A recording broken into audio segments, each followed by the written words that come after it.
एहतजाज का सिलसिला जारी है। तहरीक इंसाफ के कारकुनान जिन्होंने अमरीका के टाइम्स स्क्वायर पर भी एहतजाज किया है और मुजाहिरीन ने इमरान खान पर कातिलान हमले के खिलाफ नारेबाजी की। सदर PTI न्यूयॉर्क अमजद नवाज और सेक्रेटरी जनरल ने भी इस एहतजाज में शिरकत की है। नासिर क़यूम हमारे नुमाइंदे अमरीका से हमारे साथ हैं।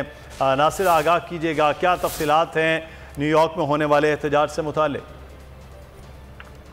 जी देखिए, आपने जैसा बताया कि PTI न्यूयॉर्क के सदर अहमद नवाज खुर्शीद अली की क़यादत में टाइम्स स्क्वायर पे बहुत बड़ा मुजाहरा किया पाकिस्तानी जो कम्युनिटी है, पाकिस्तानी कम्युनिटी, और वो एहतजाज कर रहे थे पाकिस्तान के जो चेयरमैन हैं तहरीक इंसाफ के इमरान खान, और इसके अलावा भी जो हालिया दिनों में वाक़यात हुए हैं पाकिस्तान में, जैसे सहाफ़ियों के साथ तशद्दुद कार्रवाइयाँ की गई, कुछ सहाफ़ी मुल्क छोड़ के चले गए, आज़म स्वाति साहब का वाक़या है, उसके ऊपर जो कुछ इस वक्त हुकूमत की जानिब से जो उनका रवैया है उसके खिलाफ यहाँ पे मुजाहिरीन ने तादाद में शिरकत की और बड़ी खुल के जो है वो हुकूमत की मुखालफत में यहाँ पे नारेबाजी की। और एक मैं आपको चीज़ बताता चलूँ कि यहाँ पे जो लोग हैं वो ये समझने से काफिर है ओवरसीज पाकिस्तानी कि हम किस तरह के मुल्क में रह रहे हैं कि यहाँ पे पुलिस जो है वो एक FIR काटने से जो है वो रेड कर रही है। और मैं आपको ये बताता चलूँ कि जो फैसल शाहकार है IG पंजाब, जिन्होंने शायद रिजाइन कर दिया है, वो अक़वाम मुत्तहिदा में इस वक्त पुलिस एडवाइजर के ओहदे पे तैनात किया गया इनको पिछले महीने।